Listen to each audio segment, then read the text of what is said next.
سنخوض معاركنا معهم وسنمضي جموعا نردهم ونعيد الحق المغتصب وبكل القوة ندفعهم وبكل القوة ندفعهم. الرحمن الرحیم. نحمده ونصلي على رسوله الكريم. اما بعد.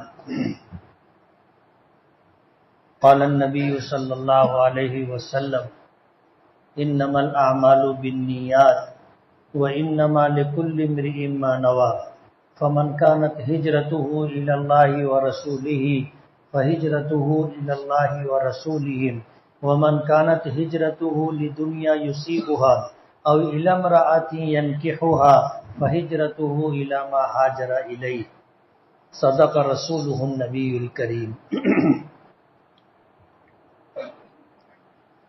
مسجد حاضہ کے ہمارے نائب امام اور مدرسہ تعلیم القرآن کے ذمہ دار حضرت مولانا نعیم الظفر صاحب اور مدرسہ تعلیم القرآن کے اساتذہ کرام، مسجد کے ذمہ داران، بزرگوں، دوستوں اور عزیز بچوں،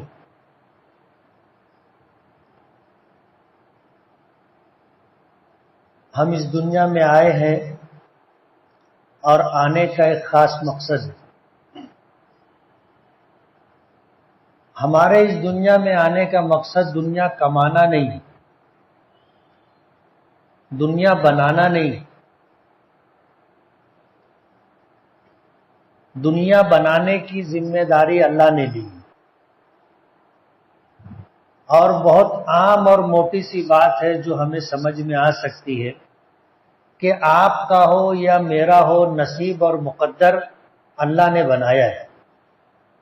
اور ہمارا ایمان ہے کہ جو میرے نصیب اور مقدر میں ہے، جو آپ کے نصیب اور مقدر میں ہے، وہ ہر حال میں ہمیں ملے گا.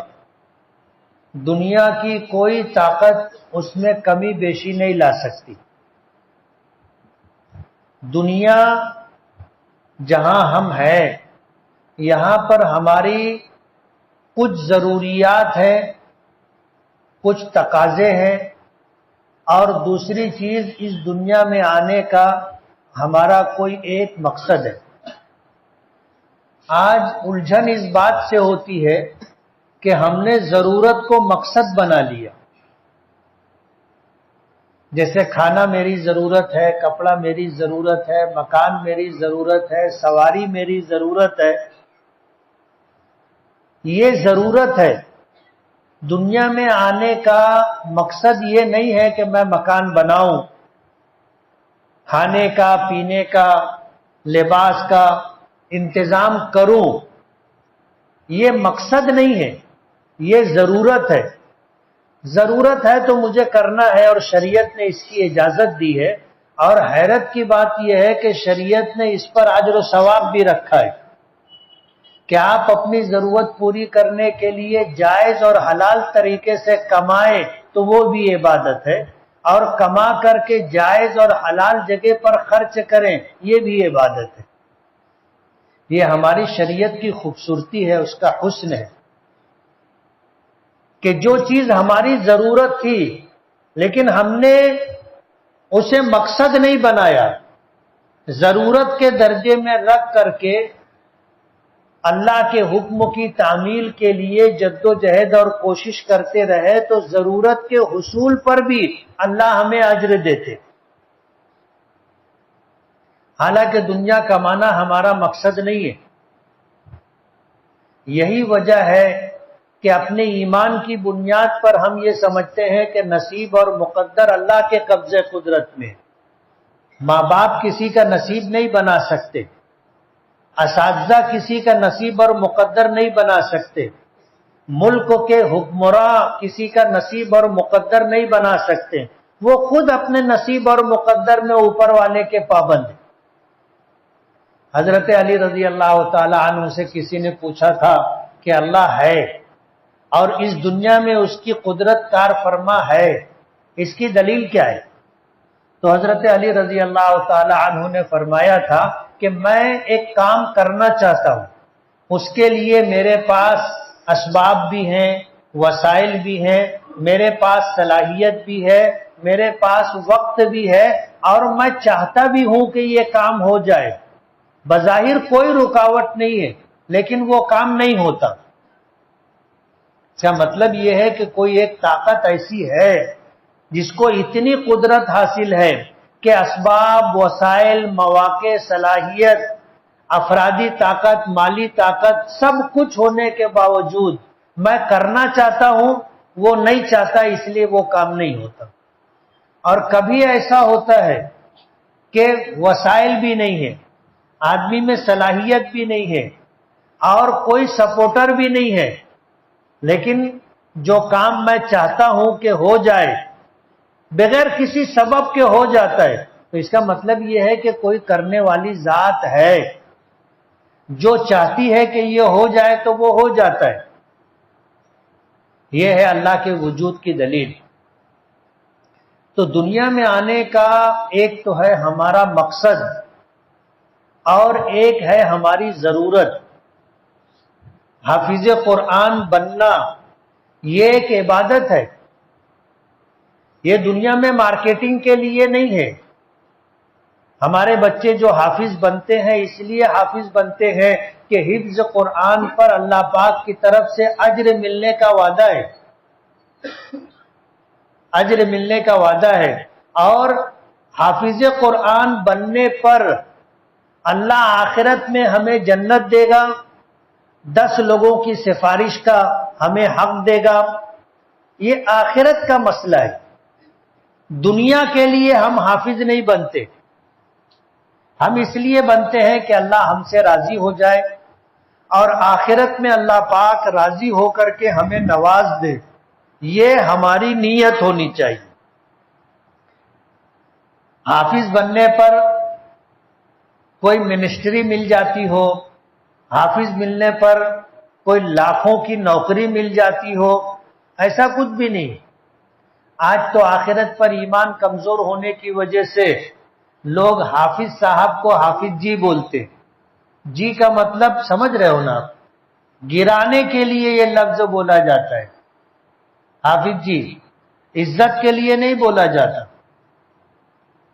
دنیا والے کیا دیں گے حافظ کو؟ آج جیسے ہمارے یہ بچے حافظ ہوئے، برسوں کی محنت میں حافظ ہوئے، زیادہ سے زیادہ لوگ 2-5 جوڑا کپڑا دے دیں گے، 200-500 روپیہ دے دیں گے، یہی دے سکتے ہیں۔ ایسا بھی نہیں ہے کہ یہ حافظ بن گئے تو ان کو کوئی جو ہے منسٹری مل جائے گی، لاکھوں کی نوکری مل جائے گی، ایسا بھی نہیں۔ میں ان بچوں سے یہ کہنا چاہوں گا، اپنی نیت درست کرو، جو نصیب اور مقدر کی روزی ہے ہر حال میں ملے گی۔ ہم نے حفظ اس لیے کیا ہے کہ اللہ ہم سے راضی ہو جائے، ہم نے حفظ اس لیے کیا ہے کہ حفظ قرآن پر اجر و ثواب ہے، اور حفظ قرآن پر اللہ پاک آخرت میں نوازیں گے۔ دنیا میں مارکیٹنگ کے لیے ہم نے حفظ نہیں کیا ہے۔ میں اس مسجد میں 1986 سے امام ہوں، اور جب سے میں تراویح بھی پڑھا رہا ہوں، جیسے جیسے زمانہ گزرتا گیا ہم نے اپنی جگہ دوسروں کو دے دی، لیکن ابھی بھی لوگوں کے اصرار پر 2-4 رکعت میں پڑھاتا ہوں۔ جب میں پہلے سال یہاں تراویح پڑھایا تو میں نے مسجد کے ذمہ داروں سے کہہ دیا تھا کہ مجھے کوئی ہدیہ نذرانہ نہیں لینا ہے، نہیں چاہیے۔ مسجد کے ذمہ داران کہنے لگے اللہ ان کی مغفرت کرے، حافظ اپنے حاجی احمد صاحب ڈائمنڈ والے، ماسٹر جمیل صاحب، ان کا تقاضا یہ تھا کہ نہیں، ہم چاہتے ہیں کہ آپ کچھ لو۔ تو ان سے میں نے کہا کہ یار دیکھو، میں تراویح پڑھاتا ہوں تو کچھ لینے کے لیے نہیں پڑھاتا۔ حافظ قرآن تراویح پڑھاتا ہے تو کتنی محنت سے پڑھاتا ہے وہی جانتا ہے، کتنے اندیشوں کے ساتھ پڑھاتا ہے، کتنے سہم کے ساتھ پڑھاتا ہے وہی جانتا ہے۔ اور اگر میں کچھ لینے کی نیت رکھوں گا، نذرانہ، یہ ہدیہ، تو مجھے ثواب نہیں ملے گا۔ اب جب مجھے نہیں ملے گا، میں امام ہوں، تو تم کو کیا ملے گا؟ جب مجھ کو نہیں ملے گا، میں امام ہوں، تو تم کو کیا ملے گا؟ تب 20 رکعت تم بھی پریشان ہوتے ہو پڑھ کر کے، میں بھی پریشان رہوں گا، نہ مجھ کو ثواب ملے گا نہ تم کو ثواب ملے گا، تو پھر ایسا مت کرو۔ بولے نہیں ہم لوگ دینا چاہتے ہیں، تو بولے پھر ایک کام کرو۔ بولے کیا؟ میں نے کہا 5 لاکھ روپیہ دو۔ یہ کب کی بات ہے؟ 1986 کی بات ہے۔ میں نے کہا 5 لاکھ روپیہ دو، کہ چلو ثواب نہیں ملا نہیں صحیح پیسہ تو ملا۔ مولا 5 لاکھ روپیہ دو۔ بولے 5 لاکھ روپیہ تو نہیں دے سکتے۔ تو مولا میں تم سے مانگ بھی نہیں رہا ہوں نا کہ مجھ کو ہدیہ اور نذرانہ دو۔ آج ہماری مسجدوں میں رمضان میں جو لوگ تراویح پڑھاتے کیا نذرانہ دیا جاتا ہے ان کو؟ 5,000 10,000 12,000 15,000 دیا جاتا ہے۔ اب یہ مسئلہ مختلف ہی ہو گیا کہ حافظ صاحب کو لینا چاہیے کہ نہیں لینا چاہیے۔ میں یہ کہنا چاہتا ہوں اپنے بچوں سے کہ اپنی نیت یہ ہو کہ ہم کو نہیں لینا ہے، اور آپ تراویح پڑھائیے تو یہ کہیے کہ بھائی مجھ کو نہیں لینا ہے، اپنی نیت درست کر لو۔ اگر ہم نے کچھ لینے کی نیت رکھی تو یہ چیز عبادت نہیں ہوگی، اجر و ثواب نہیں ملے گا۔ آخرت میں اللہ اس کے رسول کی طرف سے جو وعدے ہیں وہ وعدے پورے نہیں ہوں گے۔ ڈر یہ ہے کہ کہیں مواخذہ اور پکڑ نہ ہو جائے کہ تم تو نذرانہ لینے کے لیے قرآن پاک سنا رہے تھے نا، تو نذرانہ تم کو مل گیا۔ حدیث پاک میں آتا ہے کہ من سمع اللہ بہ، اگر کوئی شخص دنیا میں اپنی تعریف سننے کے لیے کوئی نیک کام کرتا ہے تو اللہ پاک اس کی تعریف دنیا میں کروا دیتے ہیں۔ کل قیامت کے دن جب وہ اللہ کی بارگاہ میں پہنچے گا تو اس کو کچھ ملے گا نہیں، وہ کہے گا کہ اللہ میں نے تو ایسا کیا ویسا کیا، تو اللہ پاک فرمائیں گے تیری نیت یہ تھی کہ لوگ تیری تعریف کر دیں، تو ہم نے دنیا میں لوگوں سے تیری تعریف کروا دی، جو تو چاہتا تھا تجھ کو مل چکا، اب اس کے علاوہ کچھ ملے گا نہیں۔ تو ہماری نیت یہ ہونی چاہیے کہ ہمیں کچھ نہیں چاہیے۔ ان اجری الا علی اللہ، ہم نے حفظ قرآن پاک کیا ہے، اس کا اجر ہم کس سے لیں گے؟ اللہ پاک سے لیں گے۔ اور ہم نے قرآن پاک اللہ کو راضی کرنے کے لیے کیا ہے۔ قرآن پاک پڑھنے پر یاد کرنے پر جو اجر و ثواب ملنا چاہیے اس کو لینے کے لیے ہم نے حفظ قرآن پاک کیا ہے۔ ہم کوئی دنیا لینے کے لیے، کمانے کے لیے، نام و نمود کے لیے، اپنی تعریف سننے کے لیے نہیں کیا۔ اللہ پاک نے حافظ قرآن کا درجہ بہت بلند رکھا ہے۔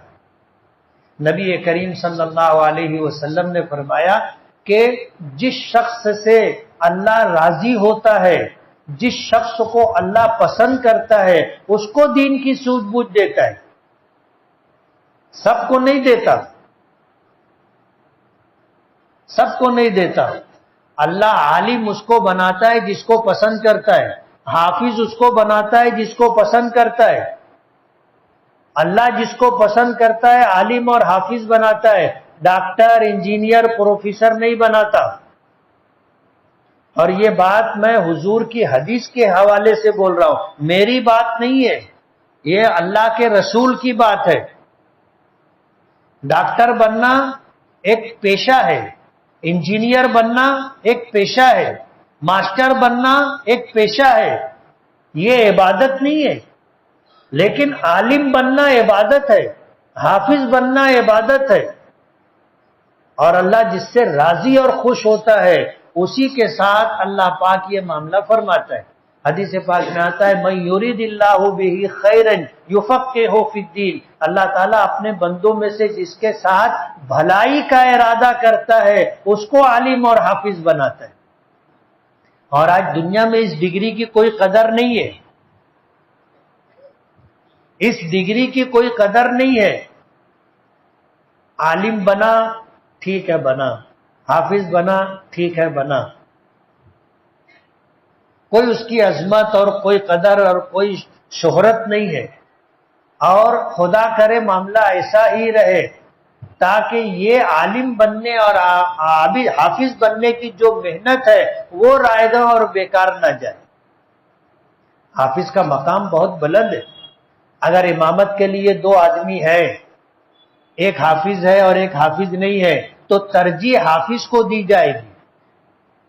اب دو آدمی ہے، دونوں حافظ ہیں، تو ترجیح ان میں سے جو عالم ہوگا اس کو دی جائے گی، جو حدیث پاک کا، سنت کا اور نماز کے مسائل کا علم رکھتا ہوگا اس کو ترجیح دی جائے گی۔ حضور کے زمانے میں ایسا تھا کہ امامت کے لیے ترجیح اس کو ملتی تھی جس نے پہلے اسلام قبول کیا، امامت کے لیے ترجیح اس کو ملتی تھی جس نے ہجرت پہلے کی، امامت کے لیے ترجیح اس کو ملتی تھی جس کو قرآن پاک زیادہ یاد ہوتا تھا۔ تو حافظ قرآن کا اپنا ایک مقام ہے، اور امامت کوئی معمولی خدمت نہیں ہے،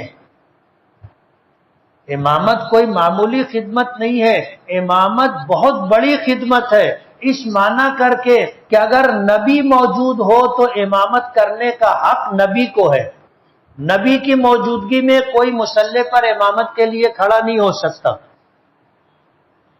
اسی لیے لوگوں نے کہا ہے کہ یہ مقام نبوت ہے، یعنی نبی کے کھڑے ہونے کی جگہ ہے، اس لیے امامت کرنا چاہیے۔ دشواری دقت بہت ہے، ہر مسجد میں 2-5 لوگ ایسے ہوتے ہیں جو امام کا پیچھا اٹھائے رہتے ہیں، ہر مسجد میں ہوتے۔ ہماری مسجد میں تو ہم نے آواز سب کی بند کر دی ہے، کوئی آدمی ہماری مسجد میں کوئی چونچا نہیں کر سکتا، اس میں کوئی میرا اور کمال نہیں ہے، بلکہ ہماری مسجد کے ذمہ داران کا، ہماری مسجد کے خدام کا یہ کمال ہے۔ ہم نے ہر چیز آپ کو مہیا کر کے دے دی ہے، ہر چیز مہیا کر کے دے دی اور اچھی سے اچھی کر کے دے دی۔ ایک مسجد کا جھگڑا تھا، لوگ میرے پاس آئے تو ان سے میں نے پوچھا کہ یار ایک بات بتاؤ، مسجد میں پانی کا انتظام ہے؟ بولے ہے۔ میں نے کہا استنجے کا انتظام ہے؟ بولے ہے۔ مسجد میں نہانے کا انتظام ہے؟ بولے ہے۔ میں نے کہا مسجد میں چٹائی ہے؟ بولے ہے۔ مصلی ہے؟ لائٹ ہے؟ بولے ہے۔ پنکھا ہے۔ امام ہے؟ بولے ہاں ہے۔ مؤذن ہے۔ مسجد میں صاف صفائی والے لوگ ہیں؟ بولے ہاں ہے۔ تو نے پھر کیا چاہیے تم کو؟ تمہارا کام اتنا ہے، اذان ہو مسجد میں جانے کا، نماز پڑھنے کا اور باہر، تم کو جو چاہیے سب کر کے دے دیا ہے۔ اب تم امام کا پیچھا اٹھا رہے، مؤذن کا پیچھا اٹھا رہے، جب سب کچھ ہے اب تم کو کچھ بولنے کا حق نہیں ہے۔ تمہارا کام اتنا ہے، مسجد میں آؤ، نماز پڑھو اور باہر نکلو۔ تو ہماری مسجد میں تو الحمدللہ ہم نے ان ذمہ داروں کی، مسجد کے ذمہ داروں کی اور مسجد کے خدام کے تعاون سے سب کی آواز ہم نے بند کر دی، بہتر سے بہتر انتظام کر کے دیا ہے۔ اب لوگوں کا کام صرف اتنا آنے کا، نماز پڑھنے کا اور جانے کا، ایسے ویسے دیکھنے کا نہیں، ایسے۔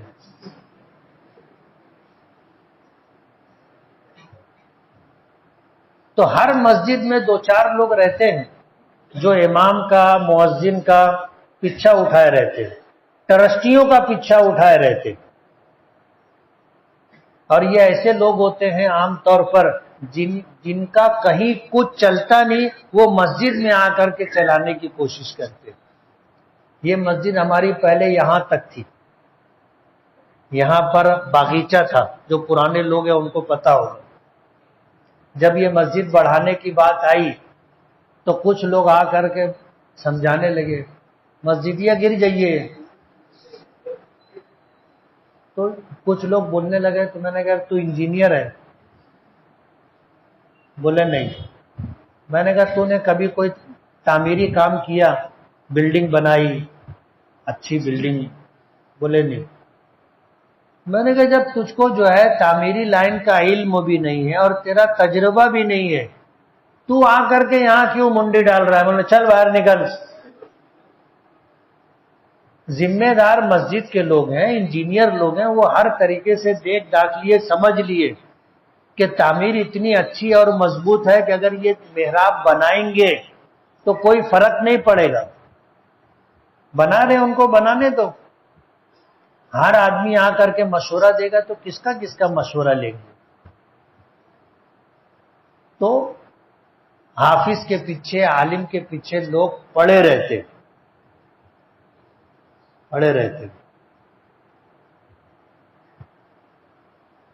یہ بہت خراب عادت ہے، عالم پر تنقید کرنا، امام پر تنقید کرنا، حافظ پر تنقید کرنا۔ اگر واقعی ان میں کوئی قصور ہے تو اصلاح کی نیت سے آپ بولو، بے آبرو کرنے کے لیے، بے عزت کرنے کے لیے، نیچا دکھانے کے لیے اس طرح کی جو تنقیدیں کی جاتی ہے، اللہ کے ہاں کل اس پر مواخذہ ہوگا، پکڑ ہوگی۔ تو حافظ کا بہت بلند مقام ہے۔ اللہ جن سے محبت کرتا ہے، جن کے ساتھ بھلائی کا ارادہ کرتا ہے، ان کو دین کا علم اور دین کی سوجھ بوجھ دیتا ہے۔ اس لیے ہمیں علماء کی اور حفاظ کی قدر کرنی چاہیے۔ اب بعض لوگ بولتے ہیں ہم لوگ حافظ کو نذرانہ دینا چاہتے ہیں، امام کو دینا چاہتے ہیں، تو 11 مہینہ کیوں نہیں دیتے؟ میرا سوال ہے آپ سے، آپ دینا چاہتے ہو تو 11 مہینے میں کیوں نہیں دیتے؟ کبھی ایسا نہیں ہوتا کہ آپ نے ایسے آگے ہاتھ ملایا تو اس مسافے کے اندر 500 کی نوٹ ہو؟ اتنے مجمع میں کسی نے دیا ایسے؟ کوئی نہیں دیتا۔ ایک صاحب مجھ سے کہنے لگے، ڈاکٹر ہے، کہ تم کو تو بہت ہدیہ ملتا ہوگا مفتی صاحب۔ تو میں نے کہا تم میرے ساتھ کتنے دن سے ہو، کب سے تمہارا میرا تعلق ہے؟ بولے بہت پرانا۔ بولو کبھی کچھ دیے؟ آواز بند ہو گئی ان کی، کبھی کچھ دیتے نہیں اور گمان یہ رکھتے ہیں کہ بہت ملتا ہوگا۔ تو جو لوگ دینا چاہتے ہیں، اللہ نے ان کو 11 مہینے کا موقع دیا ہے نا۔ اپنے امام صاحب کی خدمت کرو، حافظ صاحب کی خدمت کرو، مسجد کے خدام مؤذنین کی خدمت کرو۔ اللہ نے آپ کو دیا ہے، آپ ان کو ہدیے کے طور پر جو دینا چاہو دو۔ رمضان شروع ہوتا ہے، جب تک قرآن ختم نہیں ہوتا کچھ نہیں دیتے، اور کب دینے کی بات کرتے؟ جب قرآن ختم ہوا، شب قدر کے موقع پر۔ اب ظاہر بات ہے تم اس لیے دے رہے ہو کہ اس نے قرآن سنایا ہے تو دے رہے، نہیں سنایا ہوتا تو دیتے؟ اس لیے حفاظ اور علماء کی قدر کرنی چاہیے۔ اور ان بچوں سے میں کہنا چاہوں گا، ہمارا نصیب اللہ نے بنایا، اور جو ہمارے نصیب مقدر کا ہے اللہ دے گا۔ بے نیازی کے ساتھ رہنے کا، بے نیازی کے ساتھ، کبھی لالچ میں نہیں آنے کا۔ شوہ کا مطلب یہ ہے کہ کسی سے آس نہیں رکھنے کا کہ فلاں سیٹھ صاحب آ رہے ہیں کچھ دیں گے، آس نہیں رکھنے کا، بے نیاز رہنے کا۔ اور بے نیازی میں عزت ہے، کسی سے ہم کو آس نہیں ہے۔ ہم تو چاہتے ہیں کہ بس اللہ کے خزانے سے ہمارا تعلق ہو جائے۔ اللہ کے خزانے سے تعلق ہو گیا تو پھر کیا ہے کہ ایسے مسلح بھی اٹھائیں گے تو نیچے سے اللہ پیسہ نکال کے دے گا۔ دستے غیب کا نام سنا ہے؟ دستے غیب کے لیے عامل لوگ عملیات کرتے، اتنے لاکھ مرتبہ یہ پڑھو وہ پڑھو، ایسے پڑھو ویسے پڑھو، تو دستے غیب ہوتا ہے کہ ایسے کرے تو ہاتھ میں پیسہ آ جاتا۔ ایسے دستے غیب نہیں ملتا۔ دستے غیب تو اللہ دیتا ہے نا، اور وہ نظر نہیں آتا۔ دستے غیب نظر نہیں آتا۔ دستے غیب کا مطلب یہ ہے کہ میری جو ضرورت ہے بس پوری ہو جائے، میں کسی کا محتاج نہ رہوں، اور مجھے کسی سے قرضہ لینے کی، مجھے کسی سے مدد مانگنے کی ضرورت نہ پڑے، اللہ کے خزانے سے تعلق ہو جائے بس ہے۔ چیک بک مل گیا اپنے کو، ضروری نہیں ہے کہ ایسے پیسے کا ڈھیر لگاؤ۔ چیک بک اپنے کو ملنا چاہیے، اپنے دستخط کیے دیے، کام ہو گیا۔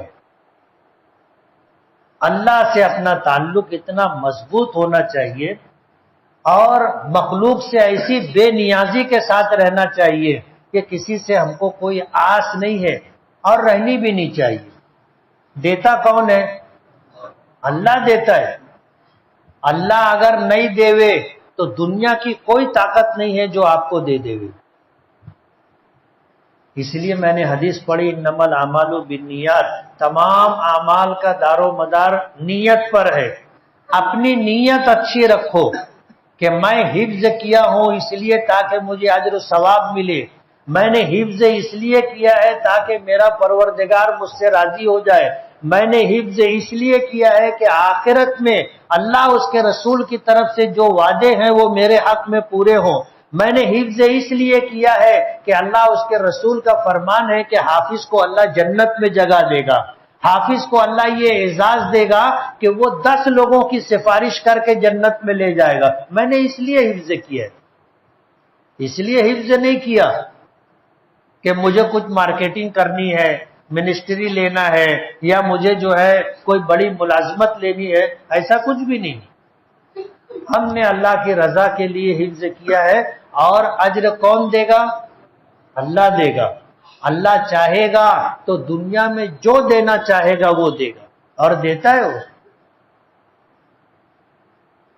اس لیے اپنا ایمان، اپنا توکل اتنا مضبوط ہونا چاہیے کہ ہم کو مخلوق کی آس ہی نہیں ہے۔ کوئی ہماری تعریف کرے ہم کو اس کی ضرورت نہیں۔ چلو اتنا بڑا مجمع ہے، یہ مجمع مل کر کے میری مولانا نعیم الظفر صاحب کی منہ بھر بھر کے تعریف کرے تو ہم کو کچھ ملے گا؟ بولو نا، کچھ نہیں ملتا۔ جب کہیں کسی جگہ پہ میری تعریف ہوتی تو میں تھوڑا سا سوچتا ہوں کہ یار کچھ ملے گا کہ نہیں ملے گا، ایسا سمجھ میں آتا ہے کہ کچھ ملے گا نہیں، تو ان کی تعریف سے کوئی فرق نہیں پڑتا۔ اور جب کوئی برائی کرتا ہے، یہ تو ایسے ہیں، یہ تو ویسے ہیں، تو وہ تو ایسے ہیں، تو بھی اپنے تھوڑا سوچو کہ یار اس کے کرنے سے اپنا کچھ گھٹے گا کیا؟ کچھ گھٹتا بھی نہیں ہے نا۔ بڑھانا اور گھٹانا کس کے ہاتھ میں ہے؟ وَتُعِزُّ مَن تَشَاءُ وَتُذِلُّ مَن تَشَاءُ تُولِجُ اللَّيْلَ فِي النَّهَارِ وَتُولِجُ النَّهَارَ فِي اللَّيْلِ وَتُخْرِجُ الْحَيَّ مِنَ الْمَيِّتِ وَتُخْرِجُ الْمَيِّتَ مِنَ الْحَيِّ۔ اور مجھے جو سنانا ہے وَتَرْزُقُ مَن تَشَاءُ مَن تَشَاءُ بغیر حساب، اللہ جس کو چاہتا ہے بغیر حساب کے روزی دیتا ہے۔ دیتا کون ہے؟ عزت وہی دیتا ہے، روزی وہی دیتا ہے، مخلوق کے ہاتھ میں نہیں ہے۔ ایمانداری کی بات، اگر مخلوق کے ہاتھ میں لینا دینا ہوتا تو ہم سب فقیر رہتے۔ آج لوگ اپنے دکھ سے پریشان نہیں ہیں، دوسرے کے سکھ سے پریشان ہیں۔ اوکے، دکان تو بہت اچھی چلا تھی، کارخانہ بہت اچھا چلا تھا، بہت کمائی ہو رہی ہے، اوکے تو سائزنگ بھی ہے، دو سائزنگ ہے۔ آدمی اپنے دکھ سے نہیں، دوسروں کے سکھ سے پریشان ہے۔ اگر مخلوق کے ہاتھ میں لینا دینا ہوتا تو ہم سب فقیر اور قلاش رہتے، لوگ چھین لیتے ہم سے۔ تو اللہ نے ایک نظام بنایا ہے، اللہ نے اتنا اختیار دیا ہے کہ ہم کو 2 پیر دیے، ہم 1 پیر اٹھا سکتے، 1 پیر اٹھا سکتے، اور دونوں اگر ایسے اٹھانا چاہے تو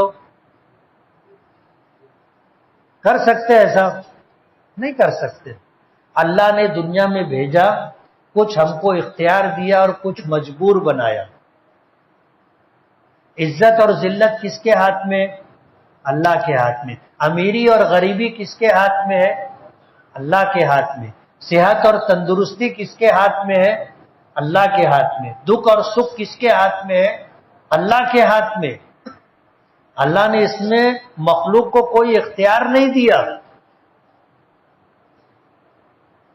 اس لیے حفاظ کرام سے یہ گزارش ہے، نیک نیتی کے ساتھ اپنا یہ پروگرام رکھنے کا، اس میں کوئی ملاوٹ نہیں، اور اگر ہو گئی ملاوٹ تو سب پانی پھر جائے گا۔ ایک بات، دوسری بات یہ، اس دنیا میں رہتے ہوئے اللہ کے رسول صلی اللہ علیہ وسلم نے فرمایا کہ اللہ جس کو حفظ قرآن کی دولت دے دے، اس کو چاہیے کہ وہ اس بات کو محسوس کرے کہ میرے ساتھ اگر کوئی برائی کرے تو میں بھی اس کے ساتھ برائی کروں، میرے ساتھ کوئی جہالت کرے تو میں بھی اس کے ساتھ جہالت سے پیش آؤں۔ یہ حافظ کو زیب نہیں دیتا۔ دل کتنا بڑا ہوتا ہے ہمارا، انسانوں کا دل اتنا بڑا ہوتا ہے، یہ جو میری مٹھی ہے دل اتنا بڑا ہوتا ہے، تو دل ہم کو اتنا بڑا رکھنے کا، کتنا بڑا رکھنے کا، اتنا بڑا رکھنے کا، چھوٹا دل نہیں رکھنے کا۔ کوئی اگر ہمارے ساتھ نازیبا سلوک کرے، نظر انداز کرنے کا۔ کوئی ہم کو نقصان پہنچانا چاہے، کوئی ہماری برائی کرے، کوئی گالی دے، کوئی غیبت کرے، ادھر ادھر برائی کرے، اس سے کوئی فرق پڑتا نہیں ہے، معاف کر دینے کا۔ کوئی ہمارے ساتھ جہالت سے پیش آئے تو قرآن کریم کا حکم ہے، اللہ پاک نے فرمایا وَإِذَا خَاطَبَهُمُ الْجَاهِلُونَ قَالُوا سَلَامًا، جب جاہل لوگ تم سے الجھیں تو تم ان سے الجھو مت، ان کو بولو السلام علیکم۔ اللہ نے فرمایا کہ جب جاہل لوگ تم سے الجھے تو تم مت الجھو، سلام کرو، آگے بڑھ جاؤ، ان کو جواب مت دو۔ وہ جہالت سے پیش آ رہے ہیں تو اب حافظ بھی ان کے ساتھ جہالت سے پیش آئے، وہ جہالت سے پیش آ رہے ہیں تو عالم بھی ان کے ساتھ جہالت سے پیش آئے۔ یہ اپنے کو زیب نہیں، اپنے کو دل بڑا کر کے چلنے کا، اور دل بڑا کر لو گے تو انشاءاللہ کبھی پریشانی نہیں ہوگی، کبھی پریشانی نہیں ہوگی۔ کوئی کیا بولتا ہے بولتا رہے، کوئی کیا کرتا ہے کرتا رہے، اپنا دل مطمئن رہنا چاہیے کہ میں جو کر رہا ہوں یہ برابر ہے۔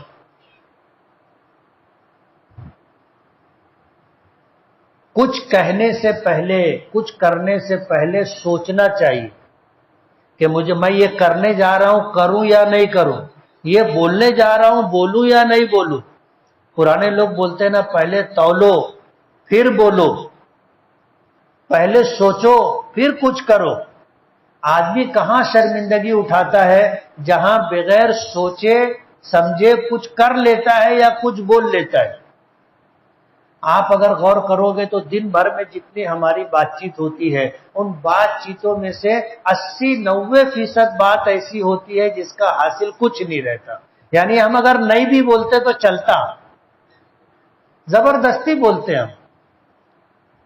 آج کے بعد غور کرنا کہ جب کچھ بول دیے تو سوچنا کہ یار میں بولا برابر کیا یا نہیں کیا، تو سمجھ میں آئے گا کہ کوئی ضرورت نہیں تھی بولنے کی، بلا وجہ بولے۔ اللہ نے کان کتنے دیے؟ 2، زبان 1 دی ہے۔ سمجھتے ہو اس کا مطلب؟ جتنا سنو اس کا آدھا بولو، 2 کان ہے نا، جتنا سنو اس کا آدھا بولو۔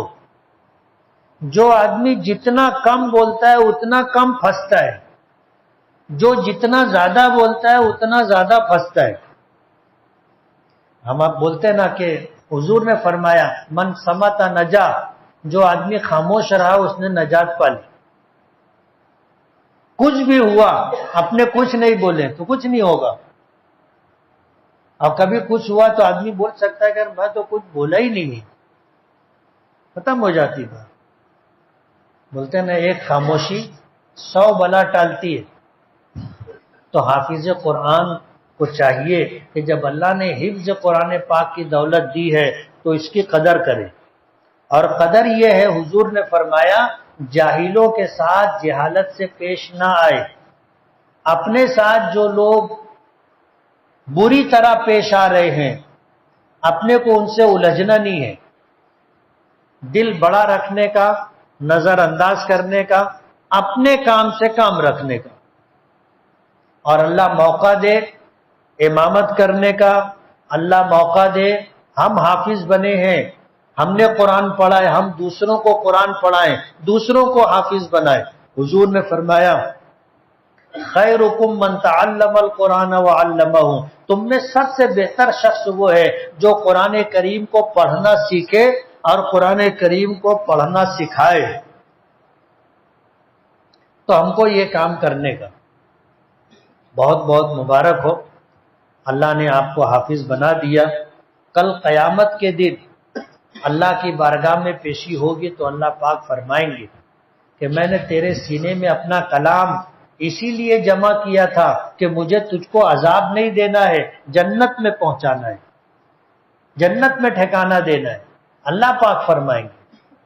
حافظ قرآن اور لوگوں کی طرح اندیشوں میں ہوگا کہ کیا ہوگا، کیا ہوگا، لوگ نفسی نفسی میں مبتلا ہوں گے، تو اللہ پاک فرمائیں گے حافظ قرآن سے کہ میں نے تجھ کو حافظ بنایا اس لیے تھا کہ مجھے تجھ کو عذاب نہیں دینا ہے، اس لیے ہم نے اللہ کی رضا کے لیے اور جنت میں جانے کے لیے حفظ کیا ہے، کوئی نام و نمود کے لیے، ریا و شہرت کے لیے، دولت و عزت کے لیے نہیں، اللہ کو راضی کرنے کے لیے۔ اور پھر اللہ مزید بڑا یہ انعام دے گا کہ اپنے خاندان کے، اپنے محسنین میں سے 10 لوگوں کو تم اپنے ساتھ جنت میں لے کے جاؤ۔ اس سے بڑا اعزاز اور کیا چاہیے؟ کہ اپنے جا رہے ہیں اور بارات لے کے جا رہے ہیں، 10 لوگ کو اپنے ساتھ لے کے جائیں گے۔ اس لیے میں تو کہتا ہوں کہ خود حافظ بنو، خود حافظ بنو، اور مشکل کام نہیں ہے، بڑی عمر میں بھی حافظ بن سکتے۔ میرے گھر مدرسہ چلتا ہے بڑی عمر کی عورتوں کا اور بچیوں کا، 17-16 بچیوں نے حفظ کیا اور ایک 73 سال کی بوڑھی عورت نے حفظ کیا۔ اس لیے میں کہتا ہوں حافظ خود بنو، بل ہو تو اپنا کسی کی محتاجگی نہیں، اپنے حافظ بنو، حفظ کو یاد رکھو، قرآن کے حلال کو حلال، حرام کو حرام سمجھو، اس کے مطابق عمل کرو، شان کے ساتھ جنت میں جاؤ، کسی کی محتاجگی نہیں۔ خود حافظ بنو، نہیں بن سکے اپنے بچوں کو حافظ بناؤ، نہیں بنا سکے اپنے پوتے پوتیوں کو، نواسے نواسیوں کو حافظ بناؤ، یہ بھی نہیں کر سکے کسی غریب کے بچے کو حافظ بناؤ۔ مدرسے میں پڑھتے ہیں بچے، حفظ کرتے ہیں، وہاں جاؤ کہ یہ 2 بچے جو ہیں، ان کی 4 بچے جو ہیں، ان کی خوراکی فیس میں دوں گا، سال کے 2-5 جوڑے کپڑے میں دوں گا، سال کا جیب خرچ میں دوں گا۔ 3 سال میں 4 سال میں بچے حافظ ہو جاتے ہیں، سال بھر کا خرچہ 30-40 ہزار ہے، 50 ہزار بھی پکڑ لیے اور 4 سال پکڑ لیے، 4 سال میں بچہ حافظ ہو تو 2 لاکھ روپے کا خرچہ ہے ایک حافظ پر۔ اور یہ زیادہ سے زیادہ میں بتا رہا ہوں، اتنا بھی نہیں لگتا۔ 2 لاکھ روپے میں اگر جنت ملی تو مہنگی ہے کیا؟ یہاں دنیا میں 12-25 کا ٹکڑا نہیں ملتا۔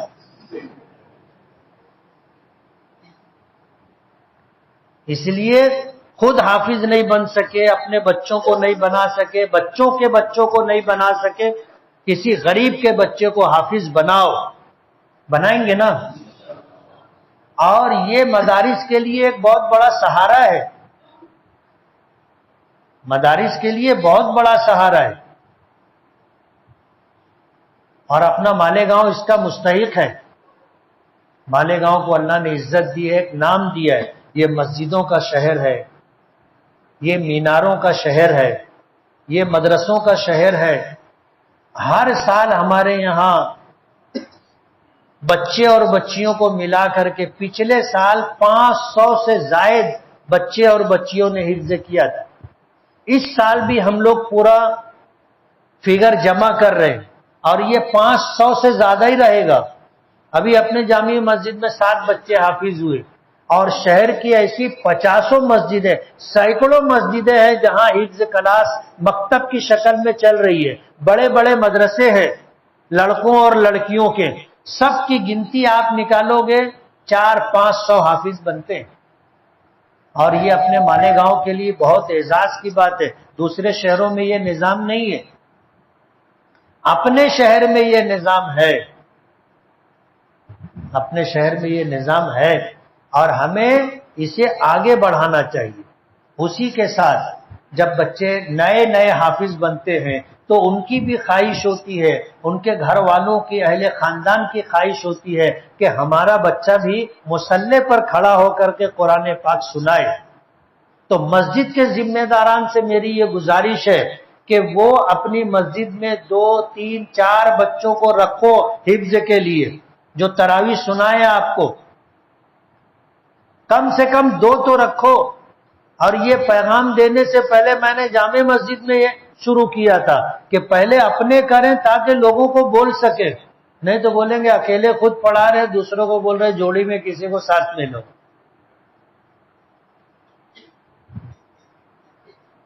تو اپنے شہر میں مسجدوں میں یہ انتظام ہونا چاہیے۔ اب اتنے بچوں کو مسجد میں جگہ نہیں ملے گی تو الگ سے بھی انتظام کرنا چاہیے۔ اللہ نے آپ کو بڑی جگہ دی ہے، 1 2 3 4 حافظ کا انتظام کرو، تراویح پڑھو وہاں پر، بچے سنائیں گے، ان کا یاد بھی رہے گا، اور اسی کے ساتھ جو ہے اپنے گھر میں بھی خیر و برکت آئے گی۔ بچوں کو سنانے کا موقع دو۔ پرانے لوگوں کو چاہیے کہ نئے لوگوں کو موقع دے، اور اگر ہے تو 2 4 رکعت پڑھا لے، باقی نئے بچوں کو موقع دینا چاہیے۔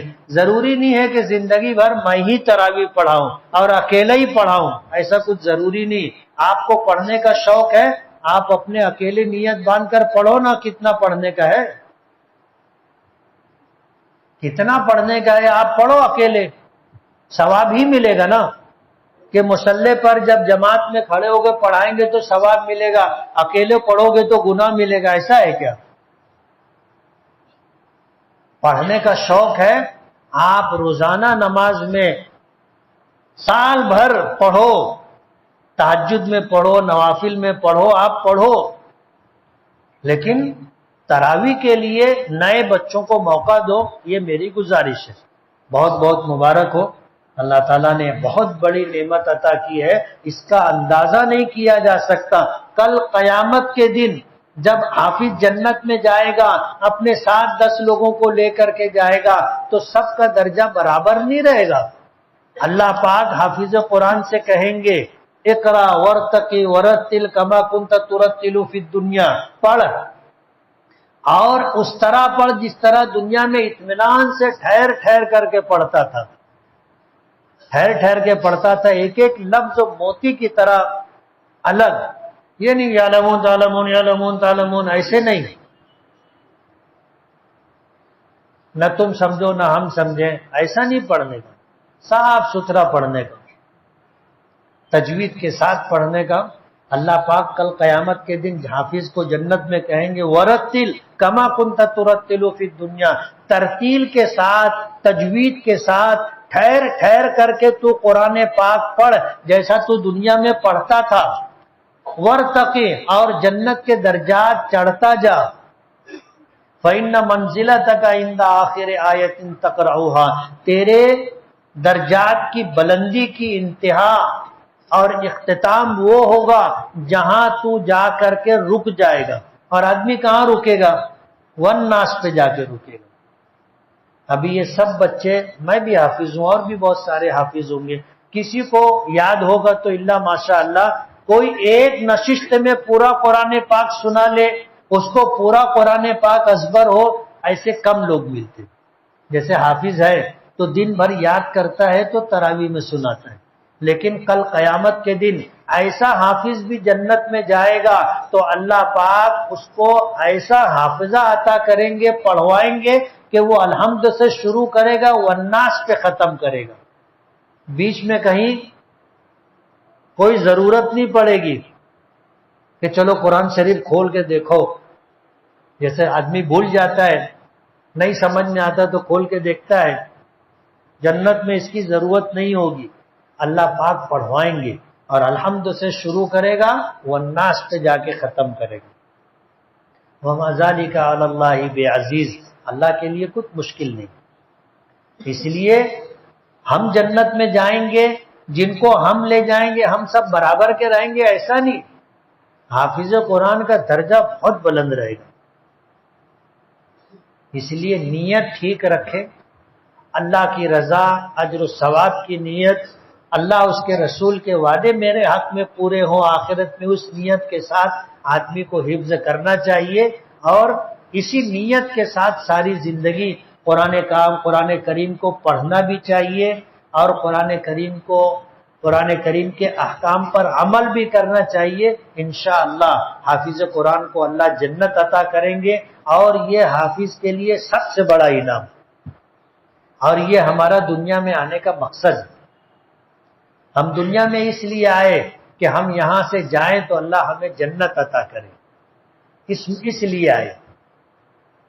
اللہ کا احسان ہے، اللہ نے ہم کو ایمان دیا، اور اللہ نے پھر اسی کے ساتھ نعمت قرآن عطا کی، حافظ قرآن بنا دیا۔ اس پر اللہ کا جتنا بھی شکر ادا کیا جائے کم ہے۔ میں پھر مدرسے کے ذمہ دار ہمارے نائب امام مولانا نعیم الظفر صاحب اور تمام اساتذہ، مسجد کے ذمہ داران، مدرسے کے ذمہ داران کو دلی مبارکباد پیش کرتا ہوں۔ انشاءاللہ یہ نیکی ہمیں کام آئے گی۔ وآخر دعوانا ان الحمدللہ رب العالمین۔